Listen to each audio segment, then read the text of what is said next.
Assalamualaikum warahmatullahi wabarakatuh. Apa kabar anak-anak semuanya?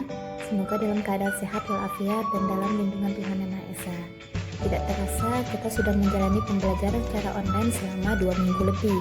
Mengharapkan kalian tidak bosan untuk terus belajar meskipun kegiatan pembelajaran hanya dapat kita lakukan secara online.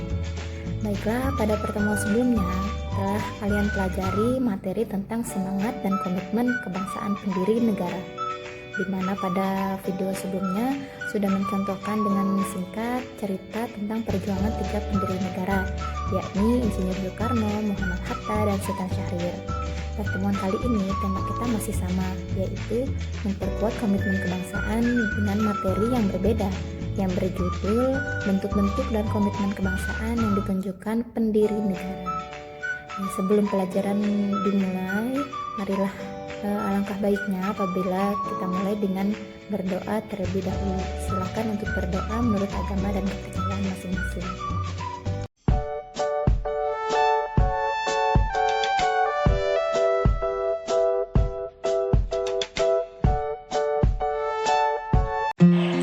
Pada pertemuan kali ini, kita akan belajar mengenai bentuk-bentuk dan komitmen kebangsaan yang ditunjukkan pendiri negara.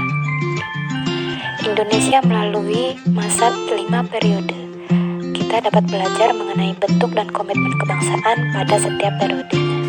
Yang pertama, masa periode 1 atau masa sebelum pergerakan nasional. Semangat nasionalisme sudah dimiliki bangsa Indonesia jauh sebelum lahirnya pergerakan nasional, yang tercermin pada sikap hidup rukun dan damai antar warga masyarakat Indonesia, meskipun terdiri atas beberapa agama dan kepercayaan. Artinya, pada masa sebelum pergerakan nasional, negara Indonesia sudah memiliki semangat dan nilai-nilai kejujuran serta ketaatan kepada Tuhan Yang Maha Esa, sehingga kerukunan hidup antar umat beragama pun sudah terjalin. Sebagai contoh, pada masa kerajaan Majapahit, di mana sudah berkembang beberapa agama seperti Hindu, Buddha, dan Islam. Akan tetapi, pemerintah Majapahit hanya mengakui agama Hindu dan Buddha sebagai agama resmi kerajaan. Meskipun begitu, pemerintah Majapahit tetap menunjukkan sikap toleransi terhadap perkembangan agama lain. Bahkan, pada masa akhir pemerintahan Hayam Wuruk, agama Islam sudah mulai berkembang di kerajaan Majapahit, yang dibuktikan dengan adanya penemuan beberapa batu nisan makam Islam di daerah Trowulan dan Troloyo.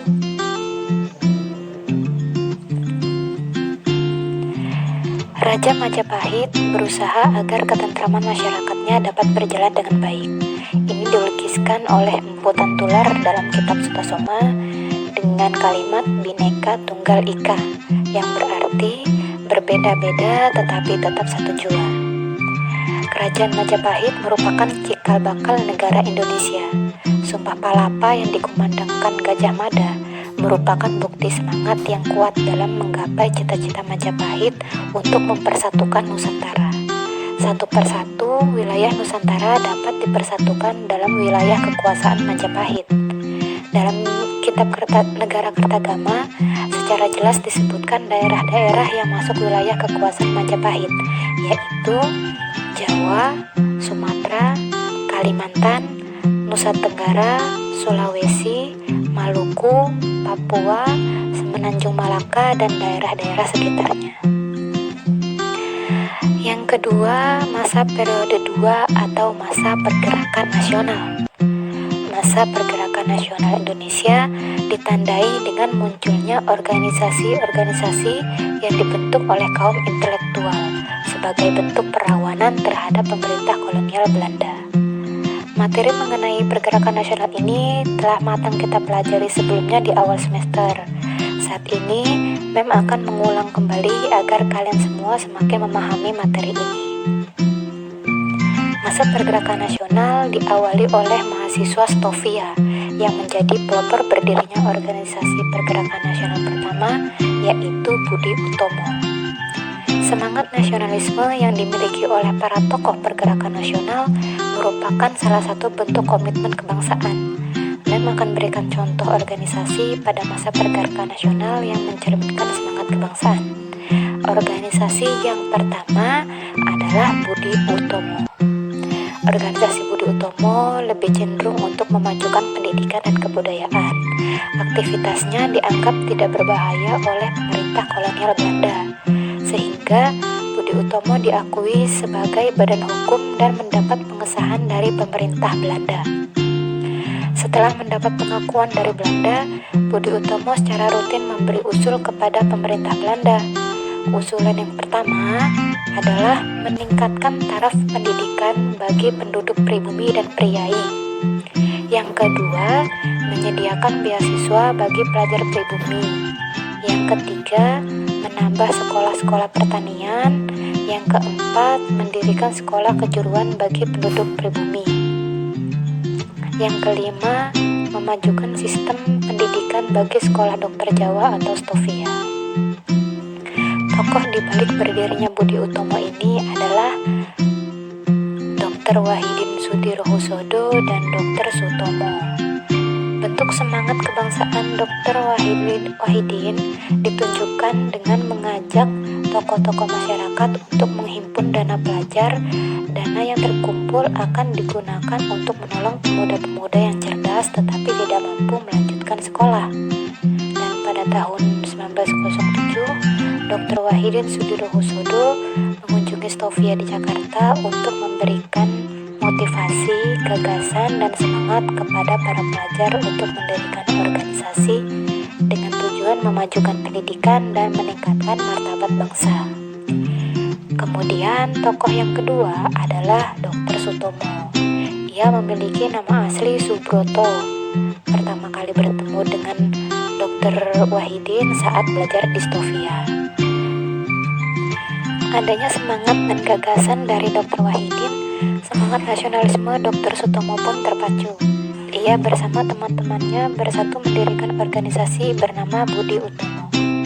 Atas dasar rasa cinta tanah air, selepas memperdalam ilmunya di Belanda, Dr. Sutomo mengupayakan agar Budi Utomo dapat bergerak di bidang politik dan keanggotaannya terbuka untuk seluruh rakyat. Selain di bidang kedokteran, Dr. Sutomo berupaya mendirikan sebuah organisasi untuk kaum terpelajar Indonesia yang dinamakan Indonesia Study Club. Organisasi pergerakan nasional selain Budi Utomo yang kedua adalah Sarekat Islam yang sebelumnya bernama Sarekat Dagang Islam. Tujuan Sarekat Dagang Islam adalah melindungi hak-hak pedagang pribumi Muslim dari monopoli dagang yang dilakukan pedagang-pedagang besar Tionghoa. Tujuan dari Sarekat Islam ini yang pertama memajukan kegiatan perdagangan. Yang kedua, membantu para anggotanya yang mengalami kesulitan dalam urusan permodalan dan perdagangan. Yang ketiga, memajukan kepentingan jasmani dan rohani penduduk pribumi. Yang keempat, memajukan pengajaran agama Islam. Tokoh di balik berdirinya SDI ini adalah Raden Mas Tirto Adisuryo, Haji Samanhudi, dan Haji Umar Said Cokroaminoto. Selain sebagai pendiri Sarekat Islam, Tirto Adisuryo dikenal sebagai perintis surat kabar dan kewartawanan nasional Indonesia. Rasa cinta tanah air yang ia miliki memunculkan ide untuk memperjuangkan Indonesia. Ia melawan Belanda dengan menggunakan surat kabar sebagai propaganda dan pembentukan pendapat umum, sampai akhirnya ia ditangkap dan dibuang ke Pulau Bacan di Maluku Selatan selama bertahun-tahun. Selain Tirto Adisuryo, Haji Samanhudi juga memiliki semangat dan komitmen kebangsaan yang tinggi dengan memperluas jangkauan Sarekat Dagang Islam tidak hanya dalam ruang perdagangan. Ia pun membentuk laskar yang dinamakan Gerakan Kesatuan Alap-Alap yang bertugas menyediakan bahan makanan untuk tentara garis depan dengan tujuan agar para Belanda tetap terjaga asupan makanannya saat melawan Belanda. Tidak berbeda halnya dengan Haji Umar Said Cokroaminoto atau Hos Cokroaminoto. Selain menjadi pemimpin Sarekat Dagang Islam, ia aktif dan dalam dunia jurnalis. Hos Cokroaminoto bersama Abdul Muiz pernah mengajukan mosi yang terkenal sebagai mosi Cokroaminoto. Mosi ini menuntut pemerintah Belanda membentuk parlemen dan anggotanya dipilih dari dan oleh rakyat. Kegiatan ini sangat menyudutkan pemerintah Belanda sehingga Host Cokroaminoto ditahan. Setelah dibebaskan, semangat nasionalisme Host Cokroaminoto untuk memperjuangkan kemerdekaan Indonesia tetap membara. Hal ini dibuktikan dengan tulisan tentang perjuangan kemerdekaan Indonesia yang dibuat Host Cokroaminoto. Ia memiliki prinsip setinggi-tinggi ilmu, semurni-murni tauhid, sepintar-pintar siasat. Organisasi pergerakan nasional yang ketiga adalah Indis Partij. Organisasi ini didirikan pada 25 Desember 1912. Ia merupakan organisasi pergerakan nasional pertama yang bergerak dalam bidang politik.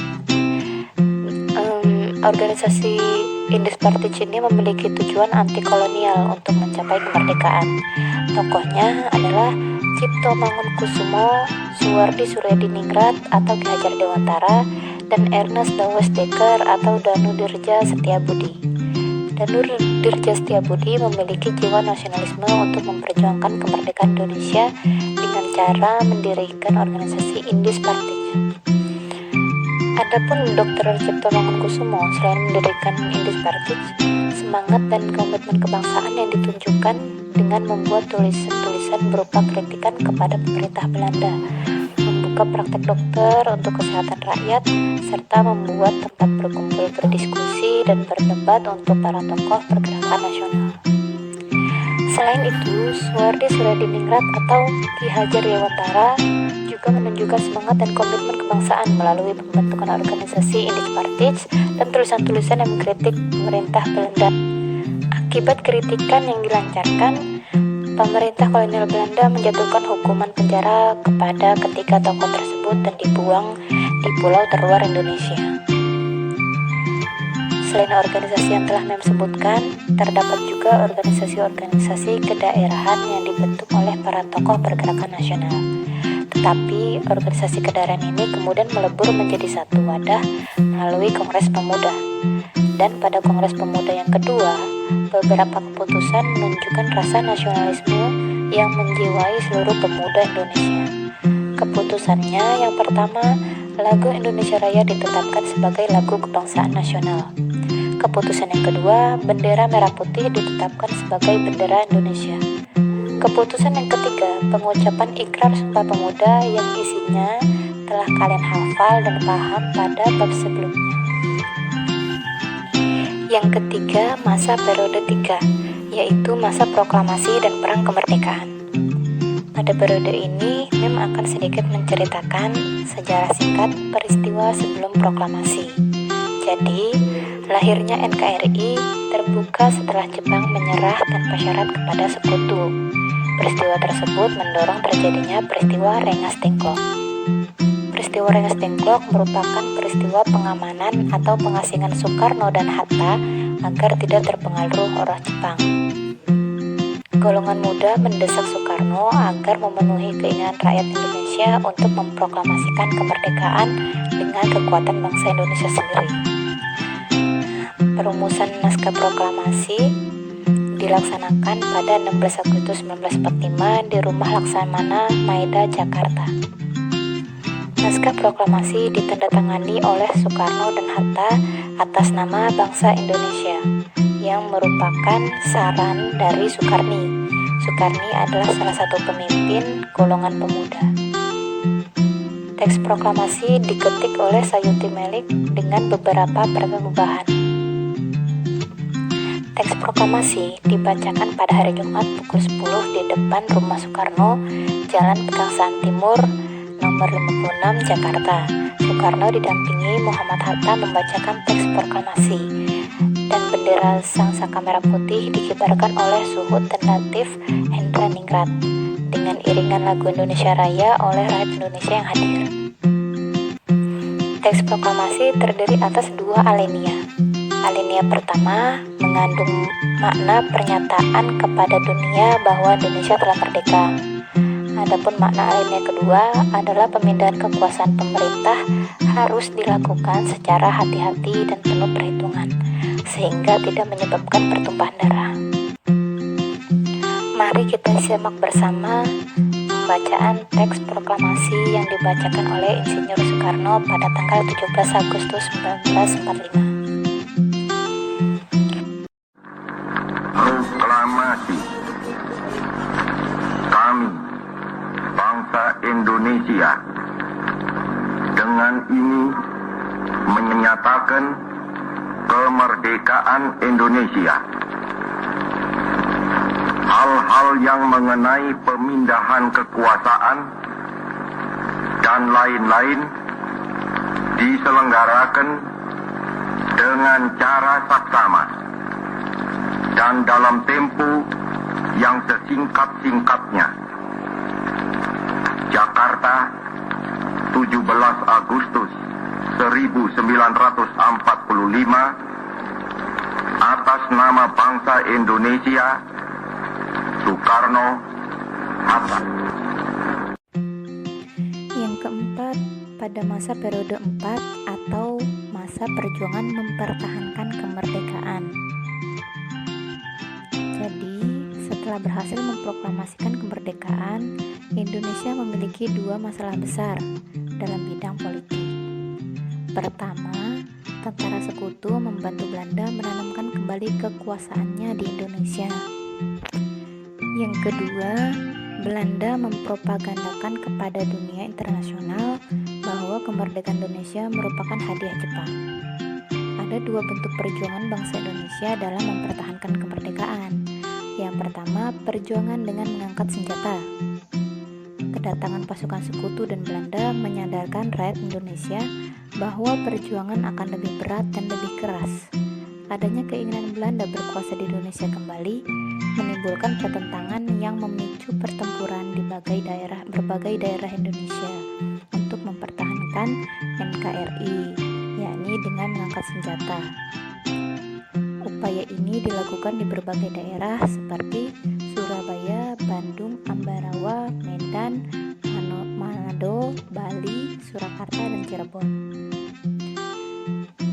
Contohnya pertempuran Surabaya. Pertempuran Surabaya adalah peperangan antara pihak tentara Indonesia dan pasukan sekutu yang diboncengi tentara Belanda.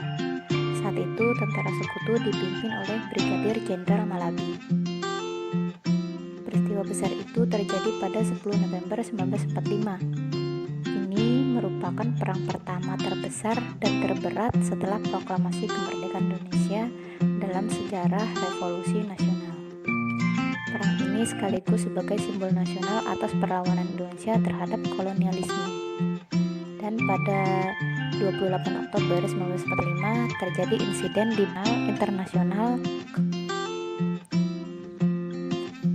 Jembatan Merah Surabaya yang menewaskan Brigjen Malabi. Peristiwa ini menimbulkan kemarahan Inggris sehingga sekutu meminta agar pembunuh Malabi menyerahkan diri. Dan pada 9 November 1945 sekutu mengeluarkan ultimatum agar semua pemimpin dan orang Indonesia yang bersenjata melapor dan meletakkan senjatanya di tempat yang telah ditentukan. Jika tidak, seluruh kekuatan pasukan sekutu akan menggempur kota Surabaya. Seluruh rakyat Surabaya dipimpin Gubernur Suryo menolak ultimatum tersebut dan akhirnya pertempuran besar pecah pada 10 November 1945 pukul 10 pagi dan berlangsung selama 3 minggu. Dalam pertempuran Surabaya muncul satu tokoh yang mampu mengobarkan semangat rakyat dan para pejuang. Tokoh tersebut adalah Bung Tomo. Berikut adalah pidato Bung Tomo tersebut. Bismillahirrahmanirrahim. Merdeka! Saudara-saudara, rakyat jelata di seluruh Indonesia, terutama saudara-saudara penduduk kota Surabaya,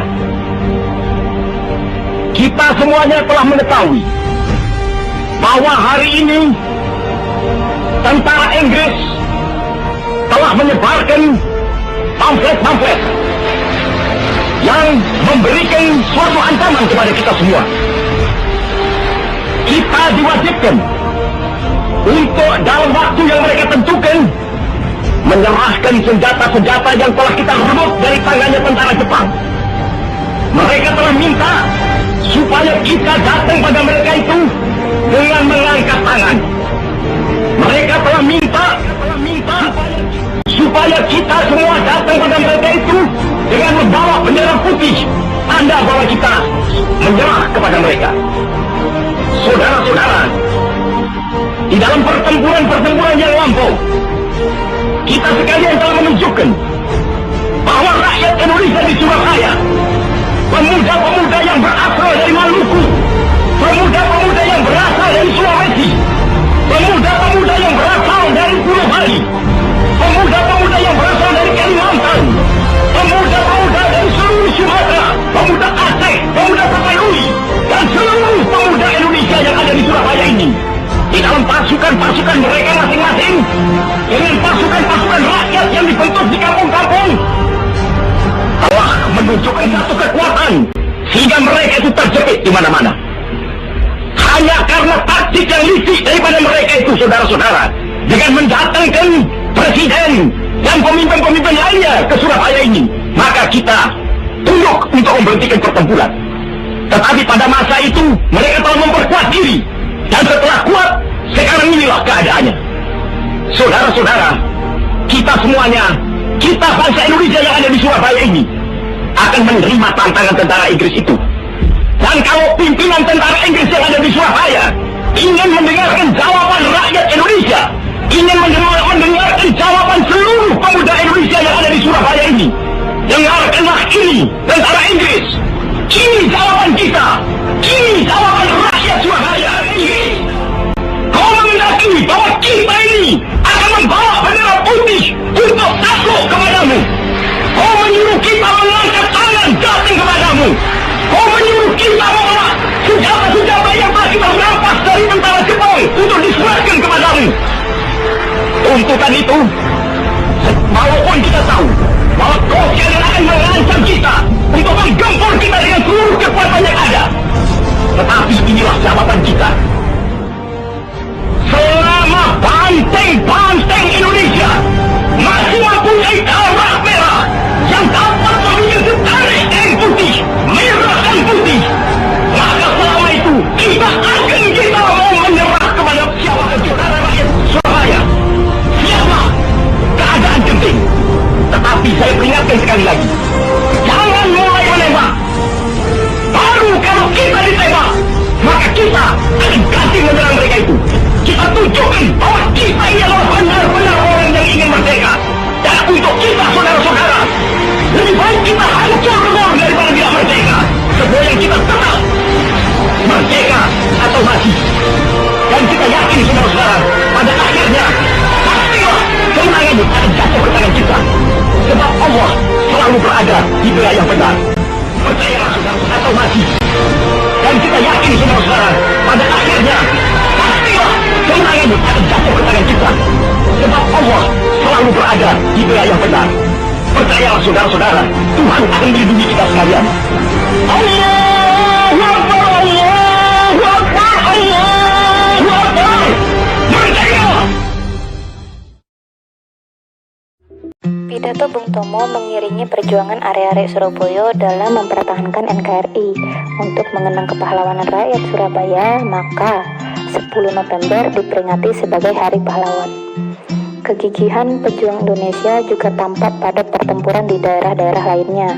Kegigihan para pejuang tersebut berhasil menggagalkan upaya Belanda kembali menjajah.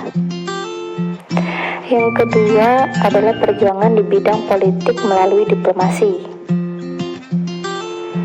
Upaya mempertahankan kemerdekaan melalui diplomasi, mekanismenya ditempuh dengan menggalang dukungan dan mencari pengakuan dari negara lain. Misalnya, melalui Perjanjian Linggarjati, Perjanjian Renville, Perundingan Roem-Royen, dan Konferensi Meja Bundar. Sebagai contoh, Perjanjian Linggarjati.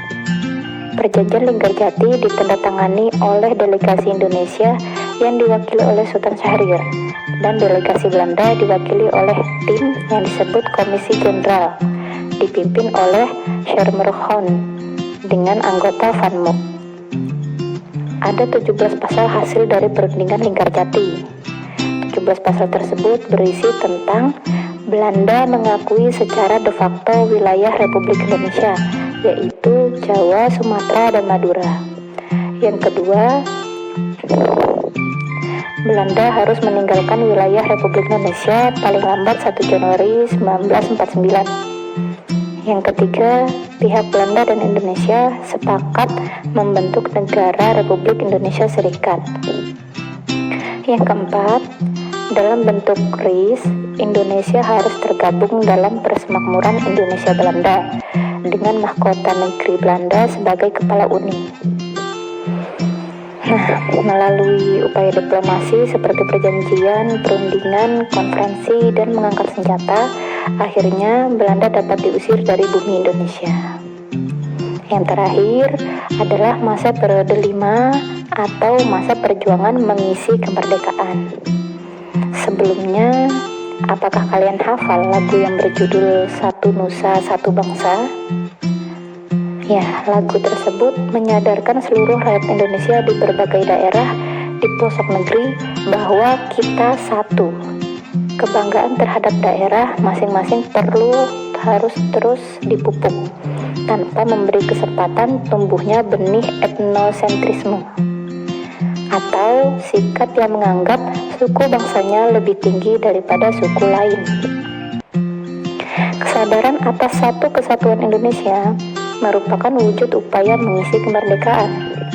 Selain adanya kesadaran, kalian dapat juga terapkan sikap yang menjadi upaya mengisi kemerdekaan. Misalnya, di lingkungan pergaulan, kalian berteman dengan siapapun tanpa memandang suku, agama, dan ras. Dan ini harus ditanamkan dalam jiwa hingga akhir hayat. Kalau di lingkungan masyarakat, contohnya kalian menengok tetangga yang sakit dan mendoakan agar segera sembuh. Dan kalau di lingkungan sekolah, contohnya kalian dapat mengikuti upacara bendera dengan tertib atau tidak mengobrol dan juga mematuhi peraturan sekolah. Jika kalian dapat menerapkannya, artinya kalian telah menjadi warga negara Indonesia yang baik dan penuh rasa syukur karena telah menghargai jasa pahlawan yang telah berjuang meraih kemerdekaan Indonesia, serta sehingga kalian dapat merasakan kehidupan yang nyaman seperti saat ini, tanpa mengharuskan kalian untuk mengangkat senjata, berperang, dan menumpahkan darah untuk tanah air. Hal ini sangat penting untuk kalian pahami sebagai pelajar Indonesia yang mendapatkan pendidikan di Indonesia.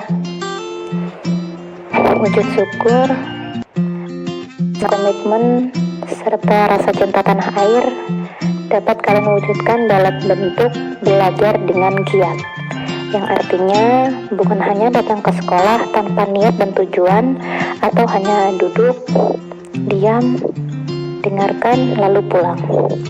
Tetapi kalian harus berusaha untuk mencapai prestasi dalam kegiatan belajar. Prestasinya apa saja? Bisa secara akademik maupun non-akademik. Akademik dengan nilai pembelajaran yang baik, dan non-akademik dengan prestasi ekstrakurikuler. Dan yang paling penting dari sebuah proses belajar adalah prestasi dalam aspek sikap. Seperti apa? Yaitu prestasi yang kalian capai karena adanya kesopanan dan kesantunan kalian terhadap guru, terhadap kawan, dan warga sekolah lainnya, serta orang tua di rumah ketika pulang sekolah. Berbeda apabila dalam kegiatan pembelajaran kalian tidak melaksanakan tugas dengan baik, bersikap tidak sopan dan santun terhadap guru, bertengkar dengan teman, serta tidak mematuhi peraturan sekolah. Hal itu merupakan contoh sikap yang tidak memiliki rasa kebangsaan dan nasionalisme terhadap negaranya. Kalian mengaku rakyat Indonesia namun tidak dapat berkontribusi apapun adalah sikap yang tidak bersyukur atas nikmat Tuhan yang telah diberikan pada kalian. Oleh karena itu, mari belajar dengan giat dan capailah prestasi. Itulah bentuk komitmen kebangsaan yang dapat kalian lakukan pada masa kini.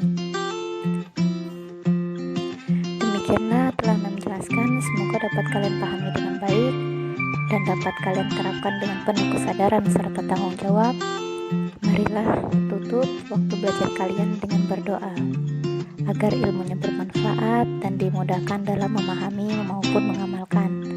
Terima kasih. Dan mengakhiri, wassalamualaikum warahmatullahi wabarakatuh.